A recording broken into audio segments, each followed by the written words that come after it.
can we get revival? ఉజ్జీవం మనం ఏ విధంగా పొందగలం? That's more important. అది చాలా ప్రాముఖ్యమైనది. When you read Revelation chapter 3 verse 15 and 16. ప్రకటన 3వ అధ్యాయం 15 16 వచనాల ప్రకారంగా ఉజ్జీవాన్ని కలిగి ఉండాలి. Jesus says either you are cold or hot.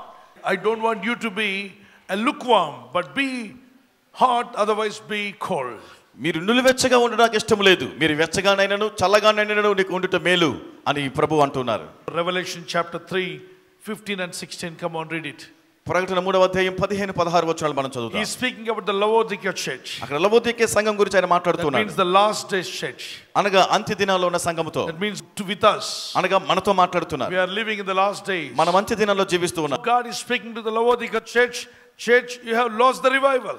దేవుడు సంఘముతో లవోదికే సంఘంతో మాట్లాడుతూ సంఘమాన్ని ఉజ్జీవాన్ని కోల్పోయావని మాట్లాడుతున్నాడు. I know thy works that thou art neither cold nor hot.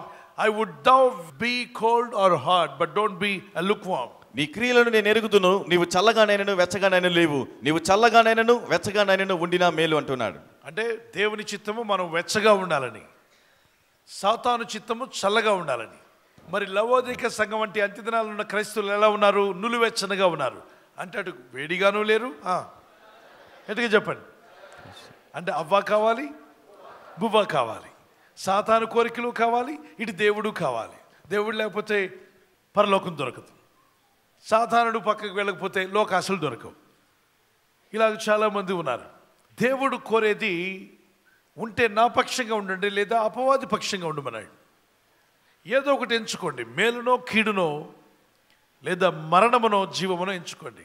ద్వితీయోపదేశకాండం 30వ అధ్యాయం 19వ వచనంలో, నేడు జీవమును మరణమును ఆశీర్వాదమును శాపమును నేను నీ ఎదుట ఉంచి ఉన్నాను, భూమి ఆకాశములు మీ మీద సాక్షులుగా పిలిచున్నాను. మీరు దేన్ని ఎంచుకుంటారో ఎంచుకోండి అంటున్నాడు. God is speaking to all of us. There is a hell in front of you. There is also heaven in front of you. Choose what you want. దేవుడు మనందరితో మాట్లాడుతున్నారు. నీ ముందు పరలోకం ఉన్నది, నరకము కూడా నీ ముందు ఉంది. ఏది కావాలో ఎంచుకో. There is a righteousness and unrighteousness. Choose what you want. నీతి ఉన్నది, దుర్నీతి ఉన్నది. ఏది కావాలో ఎంచుకో. Evil and good. Choose what you want. చెడు ఉంది, మంచి ఉంది. ఏమి కావాలో ఎంచుకో. One way to heaven, one way to hellfire. ఒక మార్గము పరలోకానికి, మరొక మార్గం నరకాగ్నిలోకి. One way to wickedness, one way to righteousness. ఒక మార్గము దుష్టత్వంలోనికి, మరొక మార్గం నీతి మార్గంలోనికి. My God, we need to understand something truth here. కొన్ని సత్యాన్ని మనం ఈ విషయంలో గమనించాల్సి ఉంది. God is calling, other side Satan is calling. ఒక ప్రక్క దేవుడు మనల్ని పిలుస్తున్నారు, మరొక ప్రక్క సాతానుడు పిలుస్తున్నాడు. Either you can follow God or Satan. నీవు దేవుడిని అనుసరించాలి, లేదా సాతానుడిని అనుసరిస్తానని ఎంచుకోవాలి. You cannot follow both of them. నీవిద్దరిని కలిసి వెంబడించలేవు. You cannot combine God and devil. దేవుడిని సాతానుడిని నువ్వు కలపలేవు. You cannot club heaven and hell. పరలోకాన్ని నరకాన్ని నువ్వు కలపలేవు. You cannot club righteousness and wickedness. దుర్నీతిని, నీతిని, దుష్టత్వాన్ని నువ్వు కలపలేవు. You have to choose either to walk with God or walk with the devil. దేవునితో నడవాలా, సాతానుతో నడవాలని ఎంచుకోవాలి. Taking a right decision. I want to walk with God.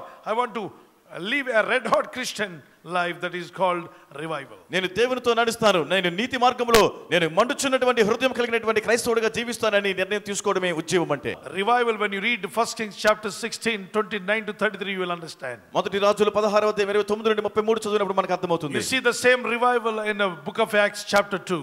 అపోస్తల కార్యం 2వ అధ్యాయంలో కూడా అదే ఉజ్జీవాన్ని మీరు చూస్తారు. You see the same revival in book of Acts chapter 4. అపోస్తల కార్యం 4వ అధ్యాయంలో కూడా అదే ఉజ్జీవాన్ని మీరు చూస్తారు. Book of Acts chapter 19. అపోస్తల కార్యం 19వ అధ్యాయం. See all the books of Acts, many times you see the revival. అపోస్తల కార్యములు మీరు చూస్తున్నప్పుడు అనేక సందర్భాల్లో ఉజ్జీవాన్ని మనం చూడగలుగుతాం. What is revival? ఉజ్జీవం అంటే ఏంటి? The definition of revival. ఉజ్జీవం యొక్క నిర్వచనం. The restoring of a near dead being to life. ఒక మరణమునకు సమీపించినటువంటి వ్యక్తిని కూడా తిరిగి మరలా జీవములోనికి నడిపించుట. Spirit is coming back to life again. ఆత్మ మరలా జీవములోనికి, ప్రాణంలోనికి వస్తుంది. When you revive, your mind is renewed. నీవు ఉజ్జీవం పొందినప్పుడు నీ మనస్సు నూతనపరచబడుతుంది. Your way of thinking is renewed. నీ ఆలోచన విధానం మారిపోతుంది. Your way of taking decision is renewed. నీవు నిర్ణయాలు తీసుకునే విధానం మారుతుంది. Your lifestyle will get renewed. జీవిత శైలి మారిపోతుంది. Your imagination, your ambition will change. నీకున్నటువంటి లక్ష్యాలు, నీకున్నటువంటి తలంపులు మారిపోతాయి. Revival is more important in our life. ఉజ్జీవం అనేది మన జీవితాల్లో చాలా ప్రాముఖ్యమైనది. First one, when you see revival fire calls for hard prayers, Elijah, he knelt down and prayed 7 times for the small cloud. ఏలియా కూడా మోకరించి చిన్న మేఘము కొరకు 7 మార్లు అధికంగా ప్రార్థించాడు. He knelt down, he put his head between his knees and he prayed and asked his servant, go and see on the mountain, can you see in the sky, is there any cloud? మోకరించి ప్రార్థిస్తూ తన యొక్క తలను మోకాలులో పెట్టుకుని అంత కఠినంగా ప్రార్థించి తన సేవకుని అడుగుతున్నాడు, మేఘం ఏమైనా నీకు కనబడుతుందా, వెళ్ళి చూడుము, పర్వతం ఎక్కి చూడమని చెప్తున్నాడు. The servant of Elijah went and saw sky is empty, nothing, there is no cloud at all. ఏలియా యొక్క సేవకుడు వెళ్ళి చూసి వచ్చి అంటున్నాడు, నా సేవకుడు ఏలిన వాడు ఇదిగో ఇక్కడ ఎటువంటి మేఘము కూడా కనబడలేదని చెప్తున్నాడు. Again Elijah put his head in between both the knees and prayed. మరలా ఏలియా తన తలను రెండు మోకాళ్ళ మధ్యలో పెట్టుకుని దేవుని కొరకు ప్రార్థన చేశాడు. Oh, what a wonderful prayerful man of God. ఎంత అద్భుతమైనటువంటి ప్రార్థనా పరుడుగా కనబడుతున్నాడు. And he prayed and he prayed and he prayed. ఆ విధంగా ప్రార్థించాడు. 6 times over. 6 మార్లు అయిపోయింది. No cloud at all. ఎలాంటి మేఘం కనబడటం లేదు. 7th time he prayed. 7వ మారు ప్రార్థన చేయగా, he asked his servant, now go and see. ఇప్పుడు వెళ్ళి చూడు, నీకు కనబడుతుందేమో. That means each time Elijah prays, he has a faith that God will definitely show cloud. ఏలియా ప్రార్థన చేస్తున్న ప్రతిసారి కూడా దేవుడు తప్పనిసరిగా మేఘాన్ని పంపుతాడు అనే విశ్వాసాన్ని కలిగి ఉన్నాడు. Why he is praying for cloud and rain? ఎందుకు అతడు వర్షము మేఘము కొరకు ప్రార్థిస్తున్నాడు? There was no rain at all from 3 years. They are starving. There is no rain. It's famine. ఎందుకనగా 3 సంవత్సరాలు వర్షము కురవడం లేదు. అక్కడ వర్షాలు లేక కరువు అనేది అక్కడ ఉన్నది. Because of famine, cattle are dying. ఆ కరువును బట్టి పశువులు చనిపోతున్నాయి. People are killing each other. మనుషులు ఒకరినొకరు చంపుకుంటున్నారు. People started eating their own babies. మనుషులు తన సొంత బిడ్డలనే చంపుకొని తింటున్నారు. People started eating all birds. Birds are over. పక్షులను తినడం మొదలుపెట్టి పక్షులన్నీ అయిపోయాయి. They started eating animals. Animals over. జంతువులను తినడం మొదలుపెట్టారు. జంతువులు అయిపోయాయి. They are starving. ఇక ఆకలితో ఉన్నారు. Anything they get, they want to eat. ఏ దొరికినా అది తిందామని చూస్తున్నారు. Oh my God, this is a terrible days. అది చాలా భయంకరమైనటువంటి దినములుగా ఉంది. There is no rain. అసలు వర్షము లేదు. There is no rainfall. వర్షపాతం లేదు. So badly they need rain. వారు వర్షాన్ని చాలా అవసరంగా ఉంది. There is no water. అసలు నీరే లేదు. Lakes are dried off. ఆ చెరువులు ఎండిపోయాయి. Rivers were dried off. నదులు ఎండిపోయాయి. No greenery anywhere. ఏ పచ్చదనం అనేది కనబడటం లేదు. People are starving and crying for water and food. మనుషులు ఆహారం కొరకు నీటి కొరకు ఎంతగానో ఆకలితో ఎదురు చూస్తున్నారు. In that situation, అటువంటి పరిస్థితిలో here is the servant of God knelt down and prayed for 7 times. ఇక్కడ దేవుని సేవకుడు మోకరించి 7 మార్లు ప్రార్థన చేశాడు. He has a faith that God in heaven hears our prayer and he can pour out rain. పరలోకమందున దేవుడు మన ప్రార్థన ఆలకిస్తాడని, వర్షాన్ని కురిపిస్తాడని అతడు ఒక గొప్ప విశ్వాసాన్ని కలిగి ఉన్నాడు. In a difficult situation, అటువంటి క్లిష్ట పరిస్థితుల్లో, in a critical situation, అది ఎంతో ఇబ్బందికర పరిస్థితుల్లో, in a discouragement, నిరుత్సాహంలోను, when he was disappointed, అతడు ఎంతో కృంగిపోయి ఉన్నాడు. he has a praying hard, God can answer my prayer. అటువంటి పరిస్థితుల్లో కూడా దేవుడు నా ప్రార్థనకు జవాబిస్తాడు అని ప్రార్థించే హృదయం కలిగి ఉన్నాడు. When you don't have a job, నీకు ఉద్యోగం లేనప్పుడు, when you don't have a house, నీకు ఇల్లు లేనప్పుడు, when you don't have a single vehicle, నీకు ఒక్క వాహనం కూడా లేనప్పుడు, when you don't have anything, నీ వద్ద ఏమీ లేనప్పుడు, you only empty hands, నీ వట్టి చేతులతో ఉన్నావు, pray like Elijah. ఏలియా వలె ప్రార్థించు, God will hear your prayer. దేవుడు నీ ప్రార్థన ఆలకిస్తాడు. And Elijah has a great faith. ఏలియా గొప్ప విశ్వాసం కలిగి ఉన్నాడు. First time he prayed, there is no answer. మొదటిసారి ప్రార్థించినప్పుడు సమాధానం లేదు. He did not give up his prayer life. అయితే ప్రార్థన జీవితాన్ని మానివేయలేదు. Some people simply, if they don't get answered, they give up their prayer life. కొంతమంది ప్రార్థనకు జవాబు రాకపోతే చాలు ఇక ప్రార్థన జీవితాన్ని వదిలిపెడతారు. Don't you have a heart for God? దేవుని కొరకు నీ హృదయం కలిగి లేవా? One time if your prayer is not answered, you pray like Elijah second time. ఒక మారు నీ ప్రార్థనకు జవాబు రాకపోతే ఏలియా వలె రెండవ మారు ప్రార్థించు. If you don't get second time answered, pray and third time. రెండవ మారు ప్రార్థనకు జవాబు రాని ఎడల మూడవ మారు ప్రార్థించు. Again if you don't get answered, pray fourth time. మూడవ మారు నీ ప్రార్థనకు జవాబు రాకపోతే నాలుగవ మారు ప్రార్థించు. Now you tell me, fourth time I did not get answered, what you have to do? ఇప్పుడు నాలుగవ మారు ప్రార్థనకు జవాబు రాలేదు, ఇప్పుడు ఏం చేయాలి? Show me your fingers and say. ఇప్పుడు చెప్పాలి. Pray fifth time. Then next, if you don't get answer, ఇప్పుడు ఐదవ మారు ప్రార్థించాలి. ఐదవ మారు కూడా జవాబు రాకపోతే then pray sixth time. If you don't get answer even sixth time, ఆరవ మారు ప్రార్థించాలి. ఆరవ మారు కూడా ప్రార్థనకు జవాబు రాకపోతే నువ్వు అంటావు, ప్రభువా మానవ సంఖ్య 6 మార్లు చేసిన ప్రార్థన రాలేదు కనుక ఇక నేను మారు అని వాళ్ళు అంటారు. 6 మార్లు ప్రార్థించినా నా ప్రార్థనకు జవాబు రానప్పుడు ఇంక నేను మారు అని ప్రభు నుండి దూరంగా వెళ్ళిపోతుంటారు. కానీ ఎలీషా అలాంటి వాడు కాదు. Elijah said, oh God, man's number is 6. I am praying 6th time. I know you will answer me, but there is no answer. ఏలియా అంటున్నాడు, ప్రభువా 6 అనేది మానవుని సంఖ్య కనుక 6వ మారు ప్రార్థిస్తున్నాను, నువ్వు జవాబిస్తావు అని నమ్ముతున్నాను అన్నప్పుడు కూడా 6వ మారు జవాబు రాలేదు. Holy prophet of God, దేవుని యొక్క పరిశుద్ధుడైన ప్రవక్త, unmarried, వివాహం చేసుకోలేదు, living for God, దేవుని కొరకే బ్రతుకుతున్నాడు. no worry of children, బిడ్డలు అనేటువంటి చింత లేదు, no worry of family, కుటుంబం అనే చింత లేదు, only prayer, prayer, prayer, కేవలం ప్రార్థన ప్రార్థన ప్రార్థన మాత్రమే, living for God. దేవుని కొరకు జీవిస్తున్నాడు. Such a Elijah అటువంటి ఏలియా prayed 6 times, 6 మార్లు ప్రార్థించాడు, failed. అది No విఫలమైంది. answer for prayer. ప్రార్థనకు జవాబు లేదు. No answer for prayer. ప్రార్థనకు జవాబే రాలేదు. I think his servant might have thought, అప్పుడు అతని సేవకుడు ఇలా అనుకుని ఉంటాడు, what, my master got mad or what? ఏంటి నా యజమానుడికి ఏమైనా పిచ్చి పట్టిందా ఏంటి? Each time he prays, he asked me to climb up the mountain and see there is cloud. అతడు ప్రార్థన చేసిన ప్రతిసారి ఆ పర్వత కొండ ఎక్కి మేఘం వస్తుందేమో చూడంటున్నాడు. Here is a man staying with the man of God. He doesn't want to pray. ఇక్కడ దేవుని సేవకుడితోనే ఉంటున్నాడు ఆ వ్యక్తి, కానీ ప్రార్థన చేయడానికి ఇష్టం He లేదు. is in the ministry, but he doesn't want to pray. అతడు సేవలోనే ఉన్నాడు కానీ ప్రార్థన చేయడం ఇష్టం లేదు. His master is kneeling down and praying hard. అతని యజమానుడు మోకరించి కష్టముతో ప్రార్థన చేస్తున్నాడు. The hard prayers brings revival. అటువంటి కష్టతరమైనటువంటి ప్రార్థనలు కూడా ఉజ్జీవాన్ని కలిగిస్తాయి. That's what happened. Oh God, I will not give up prayer life. I will pray again. దేవా నా ప్రార్థన జీవితాన్ని నేను విడిచిపెట్టను, మరలా ప్రార్థిస్తానని చెప్పాడు. First time God doesn't answer me, he will answer me second time. మొట్టమొదటిసారి దేవుడు నాకు ప్రార్థనకు జవాబు ఇవ్వకపోతే రెండోసారి If ప్రార్థిస్తాను. I didn't get answers second time, I'll pray third time. రెండవ మారు నేను ప్రార్థనకు జవాబు పొందకపోతే మూడో మారు ప్రార్థిస్తాను. If I don't get 6 times, I will pray 7th time. ఆరో మార్లు కూడా ప్రార్థనకు జవాబు రాకపోతే ఏడో మారు ప్రార్థిస్తాను. Oh, Elijah is such a man. 100 times if he did not get answers, 101 time also he will pray. ఏలియా ఎటువంటి వాడంటే 100 మార్లు ప్రార్థనకు జవాబు రాకపోయినా 101వ మారు కూడా ప్రార్థన Then he చేసేవాడు. prayed 7th time and he said, go now climb up the mountain and see if there is anything. ఏడో మారు ప్రార్థన చేసి వెళ్ళు, ఆ కొండ ఎక్కి ఏదైనా మేఘం కనబడుతుందేమో పర్వతం శిఖరం This చూడు. servant went up సేవకుడు పైకి వెళ్ళాడు, and saw చూశాడు. a small palm size, a hand palm size of a cloud. ఒక చిన్న మేఘం అరచేయంత మేఘం వస్తూ ఉంది. Then he came down. అప్పుడు దిగి వచ్చాడు. Sir, యజమానుడా, we don't see big cloud. మాకు పెద్ద మేఘం ఏమీ కనబడలేదు. Is there a small one? అది చిన్నగా ఉందా? Yes sir, small one is there. అవునండి, చాలా చిన్నది వచ్చింది. How small that is? అది ఎంత చిన్నగా ఉంది? Oh master, it's like a palm size. అది మన అరచేయి ఎంత ఉంటుందో అంత అరచేయి ఎంత ఉందండి. Then Elijah stood up. ఏలియా నిలబడ్డాడు వెంటనే. That's enough. అది చాలు అనండి ఒకసారి, చిటికేసి చెప్పండి, దట్స్ ఎనఫ్. That's enough.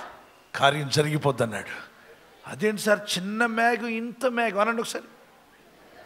ఇంత మేఘం ఏం చేస్తుంది సార్ అంటే, ఇంత మేఘం నిన్ను మింగేస్తే పరిగెత్తో, భయంకరమైన తుఫాను వర్షం రాబోతుంది అంటాడు. అక్కడ రాజు దగ్గరికి వెళ్ళి, ఆహాబా నడుము కట్టుకో, రథం ఎక్కు, పారిపో, నువ్వు ఇంటికి వెళ్ళకముందే భయంకరమైన వర్షం రాబోతుంది, నేను ఆ శబ్దం వింటున్నాను అన్నాడు. అంటే విశ్వాసంలో ఆత్మలోకములో స్టార్ట్ అయిపోయింది వర్షం, అది భౌతిక లోకంలోకి రాలేదు. అక్కడ స్టార్ట్ అయింది, రాబోతుంది భూమి మీదకి. అక్కడ స్టార్ట్ అయింది, అది రాబోతుంది. It is started in heaven in spiritual realm, then it's going to come into the physical realm. అది పరలోకంలో ఆత్మరాజ్యంలో ప్రారంభమైంది, అది భౌతిక రాజ్యంలోనికి కూడా రాబోతూ ఉంది. Those people, those who walk in spirit, they can hear something in the spiritual realm, what is happening. ఆత్మలో నడుచుకునేటువంటి ఆత్మీయులు ఈ ఆత్మరాజ్యంలో వినబడుతున్నటువంటి స్వరాలు ఏం జరుగుతుందో వారు వినగలుగుతారు. Praise be to God. దేవునికి స్తోత్రం కలుగును గాక. And he said, I could hear something. నేను ఒక స్వరాన్ని వినగలుగుతున్నాను. But the servant said, sir, I could hear nothing. కానీ ఆ సేవకుడు అంటున్నాడు, యజమానుడు నేను ఏమీ వినలేకపోతున్నాను. Your mind is tuned to the earthly realm. నీ మనస్సు ఈ భూ సంబంధమైన దానికి అది శృతి చేయబడింది. My mind is tuned to the spiritual realm. నా మనస్సు ఆత్మరాజ్యంలోనికి కలపబడి ఉంది. I know God has answered my prayer. దేవుడు నా ప్రార్థనకు జవాబిచ్చారని నాకు తెలుసు. This much cloud. ఈ మాత్రము మేఘము. After 7 times prayer, 7 మార్లు ప్రార్థన చేసిన తర్వాత how big is the cloud? మేఘము ఎంత పరిమాణంలో వచ్చింది? Come on, tell me. ఎంత పెద్ద మేఘం వచ్చింది? Palm size. అరచేయి, మనిషి అరచేయి అంత. Oh my God, ఇంత క్లౌడ్ ని చూసి ఏలియా అంటున్నాడు, పెద్ద వర్షం రాబోతుంది అన్నాడు. మీరు నమ్మగలరా? అంటే ఆయన నమ్మిన దేవుడు సూపర్ న్యాచురల్ దేవుడు అని తనకు బాగా తెలుసు. దేవునికి స్తోత్రం. ఏమీ లేని, రుచి లేని, వాసన లేని, రంగు లేని నీళ్లను వాసన కలిగిన, రుచి కలిగిన, ఆ రంగు కలిగిన ద్రాక్షరసంగా మార్చిన వాడు నా ప్రభు. అంటే ఏలియాకు అర్థమైపోయింది, ఆ చిన్న మేఘము నుండి గొప్ప కార్యాలు దేవుడు చేస్తాడని నమ్మాడు. ఇప్పుడు నాతో చెప్పండి, ఆ చిన్న మేఘము ఎప్పుడు వచ్చింది చెప్పండి? 7 సార్లు ప్రార్థన తర్వాత. అంటే సంపూర్ణ ప్రార్థనా స్థాయి.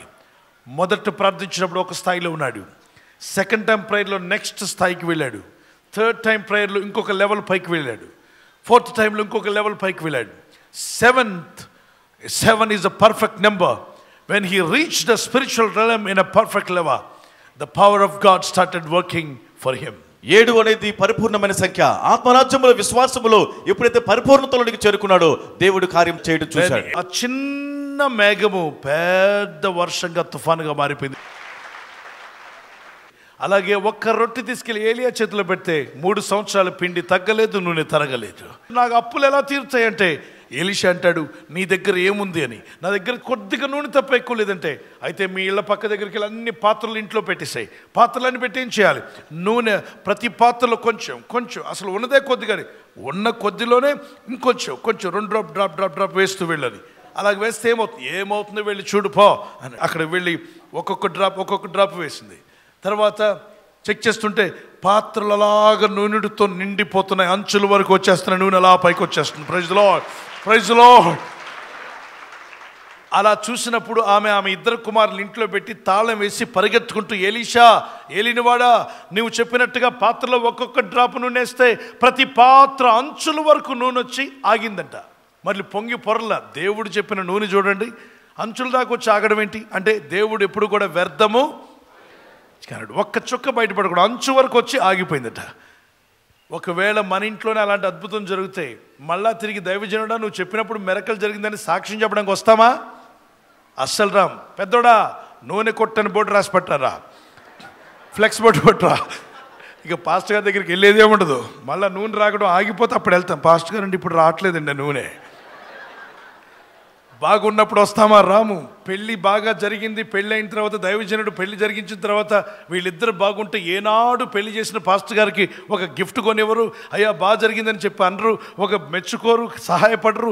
సేవ చేస్తున్నారు, సువార్త పని చేస్తున్నారు, ఈ అమౌంట్ సేవకు వాడండి, మేము ఇద్దరు కలిసి బాగా ఉంటున్నాం, ఎన్నో కుటుంబాలు ఈ రోజుల్లో సరిగా లేవు, కానీ దేవుని కృపను బట్టి మీ ప్రార్థన ఆశీర్వాదం బట్టి మా కుటుంబం బాగుందని ఒక టీవీ ప్రోగ్రామ్కి స్పాన్సర్ చేయడమో, సువార్త పనికి చేయడమో, మందిరం కడుతున్నాను, నేను ఒక ఇటుకరాయి కడతాను, అక్కడ ఒక సిమెంట్ బస్తా ఇస్తాను అని చెప్పి రావడం ఉండదు. ఎప్పుడు వస్తారో తెలుసా? పెళ్ళి చెడిందంటే, పెళ్లి చేసిన పాస్టర్ గారు ఎవరో పిలవండి, ముందు రమ్మని చెప్పండి. మేము సేవలో సువార్త పనులు అనవసరం, పెళ్ళి చెడింది, మీరు రావాలి. నేను చెప్పాను, కలిపింది మేము, చెడగొట్టింది మీరు. దేవుడు జతపరిచిన వారిని వేరు చేయడానికి వెళ్ళేది. పెళ్ళి చెడేదాకా మేము గుర్తున్నామా? పెళ్ళి చెడితే మేము గుర్తొస్తామా? దైవజనమా, అర్థం చేసుకో. బాగున్నప్పుడు కూడా నువ్వు దేవుని సేవకులను జ్ఞాపకం చేసుకోవాలని వారు గట్టిగా దేవునికి స్తోత్రాలు చేద్దాం. Praise the lord. నువ్వు బాగున్నప్పుడు, నీకు మేలు కలిగినప్పుడు, నేను దీవించిన దైవ సేవకుడు, నేను ప్రార్థించిన దైవ సేవకుడు, నీ క్షేమం కోరిన దైవ సేవకుడు, నీ మీద ఆశీర్వాదాలు పలికిన దైవ సేవకుడు, ఆత్మరక్షణ కొరకు, సువార్త పని కొరకు, దేవుని కొరకు ఏదో ఒకటి చేయాలని తాపత్రయంతో ముందుకు వెళ్తున్న దైవ సేవకుడితో నిలబడినప్పుడు దేవుడు ఏదో ఒక రోజున నిన్ను, నీ కుటుంబాన్ని కూడా తప్పక దీవిస్తాడు. నమ్మితే గట్టిగా దేవునికి స్తోత్రాలు చేద్దాం. Praise the lord. You will be blessed. So the revival comes when we pray hard before the Lord. ప్రభు ఎదుట మనం ఆసక్తితో, కష్టముతో ప్రార్థన చేసినప్పుడు ఉజ్జీవం అనేది కలుగుతుంది. Yes, the revival we need. అటువంటి ఉజ్జీవం మనకు కావాలి. Satan pushes you down. సాతానుడు నిన్ను కిందకు పడద్రోయాలనుకుంటాడు. God guides you up. దేవుడు నిన్ను మరలా తిరిగి లేపుతాడు. Satan presses you down. సాతానుడు నిన్ను కిందకు పడద్రోస్తాడు. God leads you up. దేవుడైతే నిన్ను పైకి నడుపుతాడు. The Satan frightens you. సాతానుడు నిన్ను భయపెడతాడు. Satan rushes you. సాతానుడు నిన్ను ముందుకు తోసి కంగారు పెడతాడు. Satan confuses you. సాతానుడు నిన్ను గలిబిలి పెడతాడు. Satan discourages you. సాతానుడు నిన్ను కృంగదీస్తాడు. Satan brings worries to you. సాతానుడు నీకు చింతలు కలిగిస్తాడు. Oh, Satan brings all kinds of confusion in your life. సాతానుడు నీ జీవితంలో ప్రతి విధమైన గందరగోళ పరిస్థితులు ఏర్పాటు చేస్తాడు. condemns you. నిన్ను శిక్షించాలనుకుంటాడు. But God other side. అయితే మరొక ప్రక్క దేవుడు guides you. దేవుని నడిపిస్తాడు. He leads you. నిన్ను నడిపించి He reserves you. నిన్ను ప్రత్యేకపరుస్తాడు. He claims you.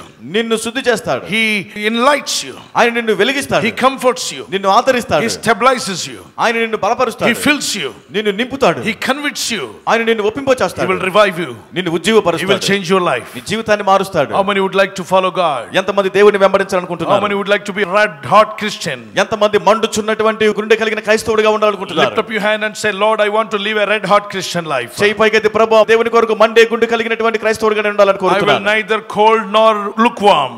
నేను చల్లగా ఉండను, నులివెచ్చగా అసలు ఉండను. Let me live a red hot Christian life, Lord. నేను వెచ్చగా మండుచున్నటువంటి హృదయం కలిగిన వ్యక్తిగా ఉంటాను. Father God, touch your people. తండ్రి నీ ప్రజలను తాకము ప్రభువా. Anoint your people, my God. నీ ప్రజలను అభిషేకించుము దేవా. Fill your people with the power. నీ ప్రజలను నీ శక్తితో నింపండి. Anointing flow like a river. అభిషేకం నది వలె ప్రవహించును గాక. Touch them, Jesus. యేసు వారిని తాకండి ప్రభువా. Teach us how to pray. ప్రార్థన ఎలా చేయాలో నేర్పండి. Help us to not to to give up our prayer life. మా ప్రార్థన జీవితాన్ని విడిచిపెట్టకుండా సహాయం చేయండి. If we don't get answer in one time, let me pray second time, Lord. ప్రభువా ఒకమారు మాకు ప్రార్థనకు జవాబు రాకపోతే రెండో మారు మేము ప్రార్థిస్తాం If I don't get answer for second time, let me pray third time, Lord. రెండో మారు జవాబు రాకపోతే మూడో మారు ప్రార్థిస్తాను ప్రభువా. Yes, my brother, sister, about your business, about your job, about your spiritual growth, pray continually until you get answer. అవును నా సహోదరి సహోదరుడా, నీ యొక్క ఉద్యోగం, నీ వ్యాపారం, నీ చదువులో నీ విజయం పొంది ప్రార్థనకు జవాబు పొందే వరకు నువ్వు ప్రార్థిస్తూనే ఉండాలి. If your husband is not changed, continue to pray until he changes. నీ భర్త ఇంకా మారకపోతే ఆయన మారే వరకు కూడా నువ్వు ప్రార్థిస్తూనే ఉండు. If your wife is not changed, continue to pray until she changes. నీ భార్య మారకపోతే ఆమె మారే వరకు ప్రార్థిస్తూనే ఉండు. Everybody can ask, Lord, give me a prayer like Elijah. ప్రతి ఒక్కరు అడగండి, ప్రభువా ఏలియా వలె ప్రార్థన చేసేటువంటి ఆత్మ నాకు దయచేయండి. Teach me to pray like Elijah, Lord. ఏలియా ప్రార్థన చేసేటువంటి ప్రార్థన జీవితం నాకు దయచేయండి ప్రభువా. Praying with faith. నాకు విశ్వాసం దయచేయండి. Praying with the fire of the Holy Spirit. పరిశుద్ధాత్మ అగ్నితో ప్రార్థన చేయడం. Praying in the Holy Spirit. పరిశుద్ధాత్మలో ప్రార్థన చేయడం. Praying and living for God. ప్రార్థన చేస్తూ దేవుని కొరకు జీవించడం. A burning desire for God. దేవుని కొరకు మండుచున్నటువంటి ఆశ కలిగి ఉండడం. Change me, Holy Spirit. పరిశుద్ధాత్మ నన్ను మార్చుము. Anoint me, Holy Spirit. పరిశుద్ధాత్మ నన్ను అభిషేకించు. Come, Holy Spirit. పరిశుద్ధాత్మ రమ్ము. Teach me many things. అనేక విషయాలు నాకు బోధించండి. Lead me in a precious way. ప్రశస్త మార్గములో నన్ను నడిపించండి. Teach me to pray and worship God. ప్రార్థించుట, దేవుని ఆరాధించుట నాకు నేర్పండి. Teach me to meditate God's word. దేవుని వాక్యాన్ని ధ్యానించుట నాకు నేర్పండి. Transform my mind. నా మనస్సును రూపాంతరపరచండి. Let me not addicted to anything in the world. నేను లోకములో దేని వైపు కూడా చూసి బానిస అయిపోకుండా సహాయం చేయండి. Let me follow you alone. నేను నిన్ను మాత్రమే వెంబడిస్తాను ప్రభువా. Fix my eyes on Jesus Christ. నా కన్నులు యేసుక్రీస్తు వైపే చూస్తాయి తండ్రి. I know you are going to bless me. అవును నీవు నన్ను దీవిస్తావు ప్రభువా. Thank you Jesus. Father, heal your people. తండ్రి నీ ప్రజలను స్వస్థపరచండి. Lord, heal them from every disease. ప్రభువా సకల వ్యాధుల నుండి వారిని స్వస్థపరచండి. Cancer, TB, asthma, every kind of disease come out of their bodies. Cancer, TB, asthma ఏ వ్యాధైన వారి శరీరం విడిచి బయటికి రమ్మని ఆజ్ఞాపిస్తూ ఉన్నా. Receive healing in Jesus name. యేసు నామములో స్వస్థత పొందుకోండి. In Jesus mighty name we pray. యేసు శక్తిగల నామములో ప్రార్థిస్తున్నాం తండ్రి. Amen. ఆమేన్. Hallelujah. హల్లెలూయా. ఘనత మహిమ ప్రభావం యేసు పరిశుద్ధ నామమునకు చెల్లును గాక. ఆమేన్.